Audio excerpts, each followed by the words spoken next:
Welcome back. A sobering anniversary this week, marking a year since Putin's invasion of Ukraine began. It was shortly after the war started that a few Ukrainians were able to make their way here to Dane County. We spoke to one of the first families to arrive here on For the Record last year. I'm now rejoined by Snizhana Bykova. Snizhana, we're talking today on the very day a year to the day that the invasion began. What does that mean for you looking back? Today is the 365th day for me of 24th of February 2022. For me, it's like one day that lasts forever. And now I realize that probably this the longest day in my life will still continue. What a way to put it, a day that just, I imagine for you and for so many Ukrainians, it's just been this one long day of tragedy. You just got back from visiting Ukraine, from seeing your husband for the first time in 10 months. How is your family in Ukraine doing? The trip was so wanted by me, so I had a lot of preparations in my mind about how I will go, what I will see, how we will reunite. The trip was very difficult because all the airports are closed and the only way to get there is to fly to Warsaw and then take different buses. And the general atmosphere there is as if the country is in the war, and it is the real war there. The atmosphere is not that I remember, which makes me feel very bad.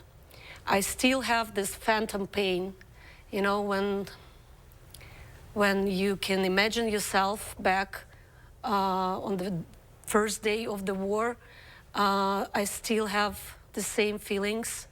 I go through this. And when I was in Ukraine, it happened many times to me. So it was kind of deja vu and all other different feelings. My husband is okay, if it is possible to say okay. And I'm so happy that I had this chance to see him. It is very important for every family, for every people to be together, if they love each other, if they care about each other, and I am so happy that I had this chance to see him.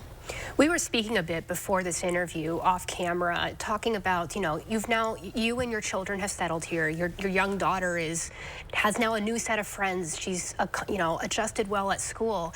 And this trip has kind of sparked some thoughts for you for when do I go back? Do I go back at all? Do you want to talk about that a bit?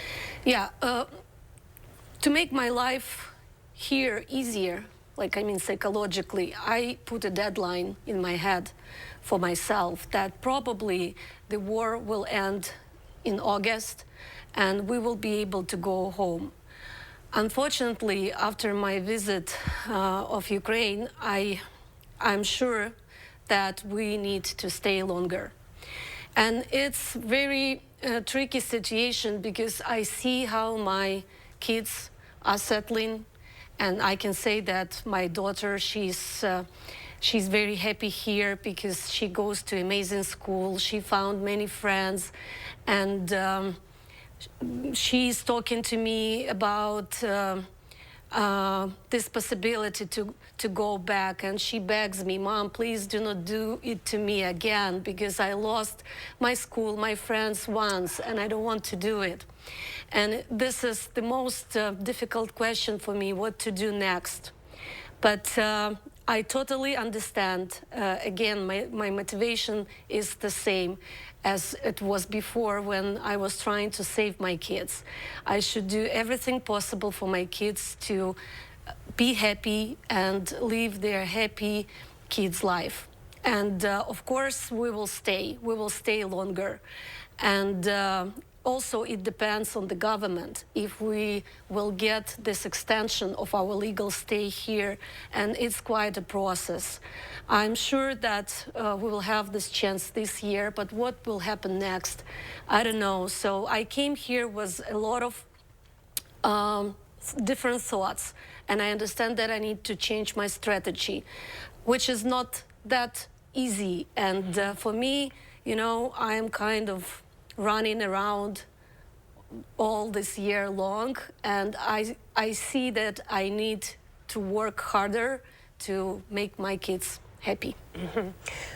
As you reflect on a year now since this war began, what would your message to the world be, right? We talked about this when you were on For the Record probably 9-10 months ago of what was the message then. What do you think the message is now as you look at a war that feels like there's no end in sight?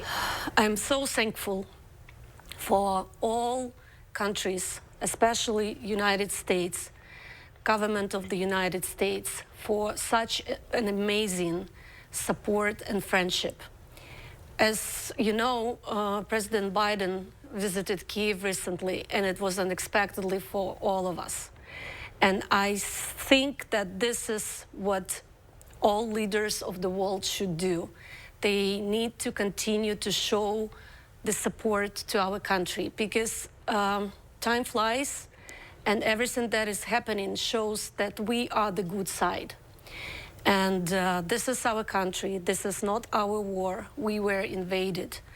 And I'm so proud of my country, of my people, of all soldiers. And I think that world needs to continue to support Ukraine. And the victory is coming. I really believe in this. Yes, we need a little more time because the enemy is strong. But we are on the good side, and God is with us, and the whole civilized world is with us. So my message would be, please stay with Ukraine. It is always good to talk to you. I thank you so much for sharing your thoughts.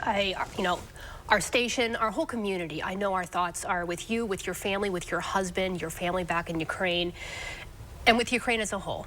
You know, as I said, our thoughts and prayers as this war continues. Thank you so much for your time. Thank you. All right. We will be right back.